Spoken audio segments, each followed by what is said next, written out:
The Melbourne Renegades insist they're not simply there to make up the numbers as they head into their first Rebel WBBL finals campaign. The Renegades sealed their place in the top four with a victory over the Hobart Hurricanes on Saturday but stumbled against league leaders Sydney Sixers one day later in Geelong, suffering a 29-run defeat. They'll meet the two-time WBBL champions again this Saturday in the semi-finals at Sydney's Drummoyne Oval, and knocking the star-studded Sixers out of the competition will be no easy feat for the team in red. Brown's brilliant grab in Geelong. The Renegades edged out the Perth Scorchers and Adelaide Strikers to become the first Melbourne club to make the WBBL playoffs, finishing 3 points behind third-ranked Brisbane Heat on the table with 7 wins from 14 matches. Captain Amy Satterthwaite said her team wouldn't get carried away with simply qualifying with finals. "We're not satisfied with that," Satterthwaite said on Sunday.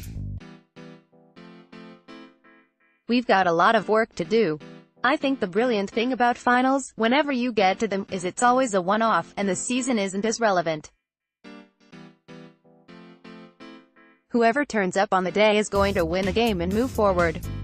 That's the exciting thing. It's back to zero." Perry Stars. Sixers finish top in WBBL. The Renegades will draw confidence from the display their bowlers, led by New Zealand quickly Tahuhu, put on during the power play against the Sixers on Sunday, when they restricted their opponents to 1-18 from the first 6 overs.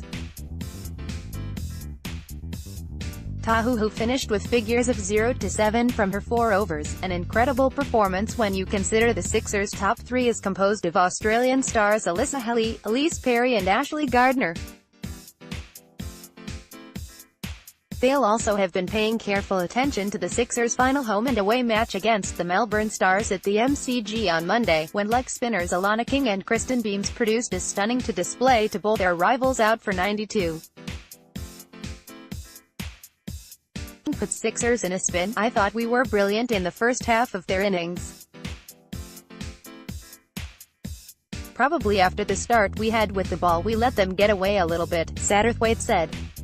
"The new ball bowlers up front were outstanding, and to hold the trio of batters of that caliber to the score we did is something you don't see very often and was pretty exceptional really.